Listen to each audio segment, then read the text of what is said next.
Today, Microsoft reveals the Xbox Series S and finally admits their consoles have a price and release date. This is CheckPoint.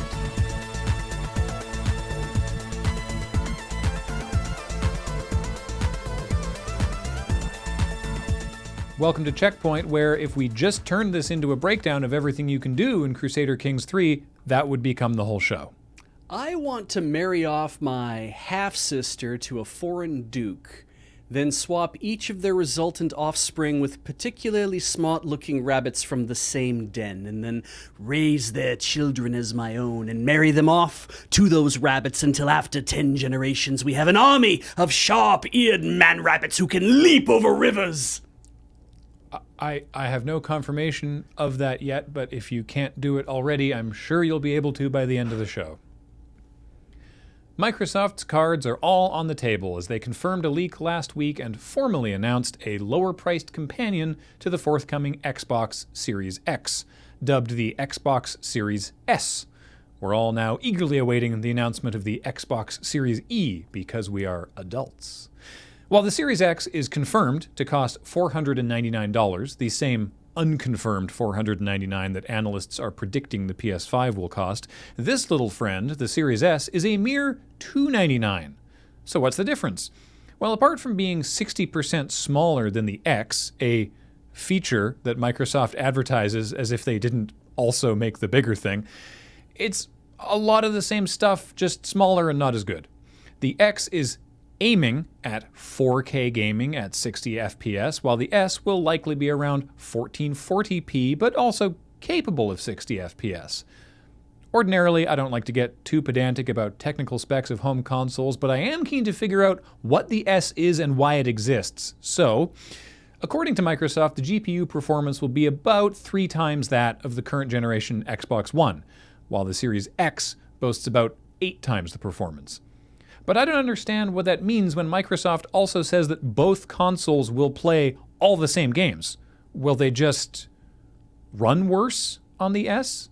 You certainly won't be able to have as many, as the S has 512 gigabytes of built-in storage, while the X has a terabyte, but it sounds an awful lot like the Series X is charging $200 more for a disk drive and more lines of resolution. The point I'm trying to make is that Microsoft's marketing is so keen to push that the little Series S is just as good as the big one that the cost difference between them makes no sense. For $200 less, the Series S should be a noticeably worse experience, and it probably will be. Nintendo fans got a surprise this week when a new Hyrule Warriors game was revealed in an early morning announcement. Hyrule Warriors: Age of Calamity takes place during the pre-Calamity years of Hyrule. Think of it like our Earth's 2015, and looks to feature gameplay from Link, Zelda, and the Chosen Champions. Anyway, that's cool and great, but what I want to focus on is that no one saw this coming. There wasn't a leak on a website, or a message in a controller manual, or a beggar man shuffling into Polygon headquarters with his latest prognostications on the state of video games in 2020. And you know what? This is now the trend. There have been subreddits clamoring to guess when Nintendo's going to drop their next Direct, and so far, no one has proven to have insider information. On August 18th, Nintendo dropped a indie mini Direct that came out of nowhere, then followed up on August 26th with a partner showcase while everyone was reeling from the previous video. And on September the 3rd, they surprised us again with the Super Mario 35th anniversary video. In it, they announced the Super Mario Bros. Game & Watch, which again wasn't teased anywhere, and then they did announce the long-rumored Super Mario 3D All-Stars release, which would have satisfied the keyboard Nostradamuses, except that Super Mario Galaxy 2 is not included, and I have no idea who had that in the prediction pool. And Nintendo's not alone in dodging expectations in 2020. Hands up all of you who knew that Microsoft was going to drop details and pricing for the Xbox Series S the other day. And Sony? Did anyone here have on their bingo card one PS5 with a disk drive and one without?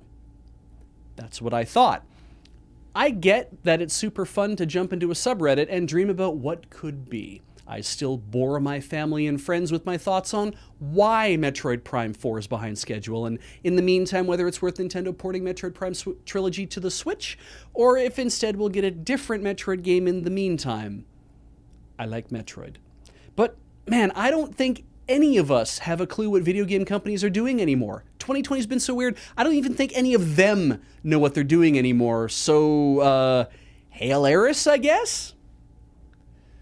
Update on the battle of the billion-dollar companies. While the court date for Epic versus Apple is set for the end of the month, Epic has filed a new motion asking for Fortnite to be allowed back onto the iOS App Store until the two parties sort out their differences. In the filing, Epic says that Apple, quote, retaliated with ferocity, and is asking the court to, quote, stop Apple from retaliating for daring to challenge Apple's misconduct.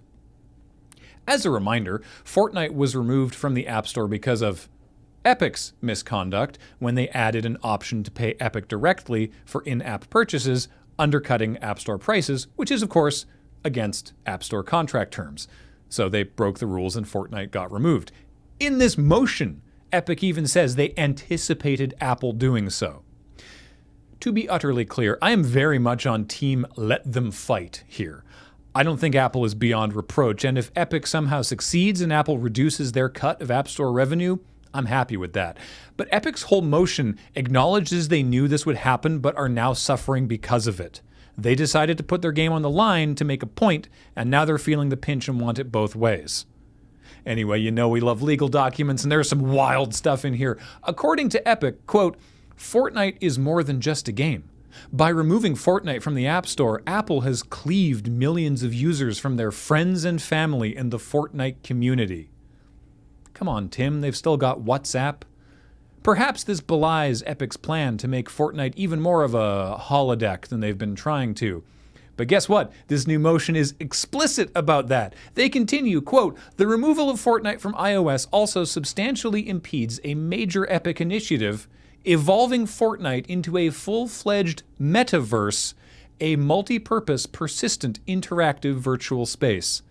So yes, Epic are trying to turn Fortnite into the holodeck, but with Carlton dancing. You'd think that if this was such a critical issue for Epic, for the very future of Fortnite and the Ready Player One universe they crave, that Epic could, just for the time being, patch out the offending alternate payment system until the legal feud gets settled. Not only is that what any reasonably intelligent person would suggest, it's also what the court recommended Epic do at their first hearing in August. But apparently, Epic refuses to do this and keeps submitting updates that violate App Store guidelines. The judge put it best at that hearing when she said, quote, in my view, you cannot have irreparable harm when you create the harm yourself. It seems Epic is learning that sowing is terrific, but sometimes the reaping can be a real kick in the steamy stacks. EA has added Colin Kaepernick to the main roster of Madden NFL 21. That's a big deal. Oh, okay, sorry. If you're unfamiliar with Colin Kaepernick or American football in general, here's a quick rundown. Back in 2016, Kaepernick was a quarterback for the San Francisco 49ers, and he silently protested police brutality and racial injustice by sitting, then eventually kneeling during the national anthem. And man, did people lose their minds! Following the 2016 season, the 49ers said they wouldn't be signing him again, so he opted out of his contract and became a free agent for 2017. And at that point, it became pretty clear to Cap that none of the other NFL team owners wanted to sign him, so he's remained unsigned ever since. If you want some background on why that's ludicrous, go to the YouTube channel Secret Base and check out the Chart Party episode on Kaepernick once we're done here. Be sure to like, share, and subscribe. And be polite in the comments. I want to work with John Boyce someday. So now let's draw EA into the mix.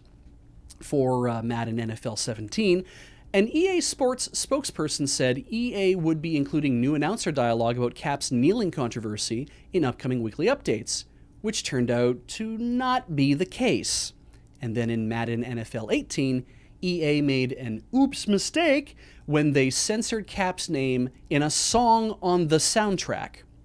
Sure, pretty easy audio editing mistake to make. Someone just typed Kaepernick into Adobe Audition and it started bleeping the waveforms, which is presumably why they did the same thing again to Cap's name on the Madden NFL 19 soundtrack. Maybe it's not a whoops, I accidentally the whole name thing, and more of a piss poor judgment thing. EA Sports has demonstrated that they want to steer clear of controversy at any cost. But like I said, EA has added Colin Kaepernick to the main roster of Madden NFL 21. That's a big deal. Because they didn't just add him back. They issued a statement in white text on a blue background with logos.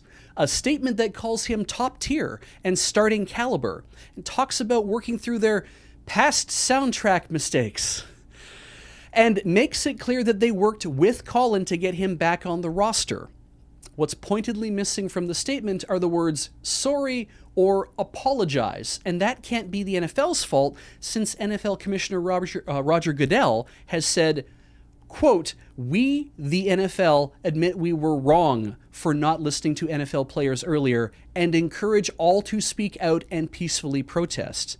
And also, he said he would welcome any team signing Kaepernick. And also, he said, "I wish we had listened earlier, Cap, to what you were kneeling about and what you were trying to bring attention to."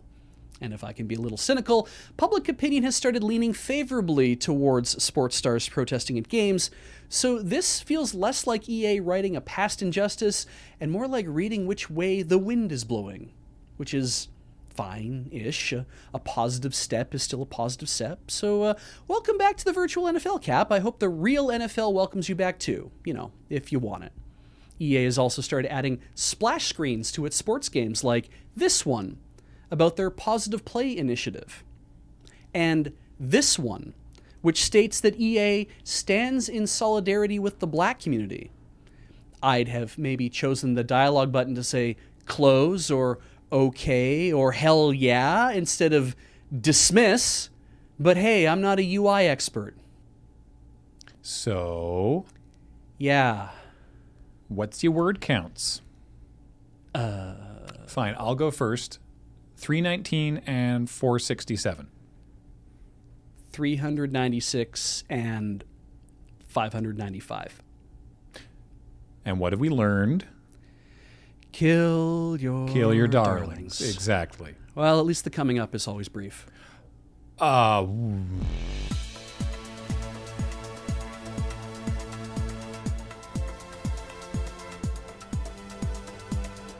Coming up, Crash Bandicoot 4 will see the return of long-missing character Tana, now upgraded from her role as Crash's silent girlfriend in Bonus Room Vanna White to a grappling hook-wielding action hero with thighs like tree trunks. Just real sturdy thighs. Absolute dump truck stature. Too thick to quit. She can probably deadlift 30 watermelons. I think I want her to kick my ass? Do I have to take that again? No, that was great timing. That was just great. The music cut out before the ended. That's fine. No, don't worry, Beej. You do not have to talk again about Tana. How much you want Tana to kick your ass. Yeah. Today, Microsoft reveals the Xbox Series S has which, if you're a fan of Microsoft, is really interesting. Prompter stopped working. Oh, fuck. It was just working. It was just working. And now it no go. There was time now. I do the scrolly and it loses the Holy internet shit. again.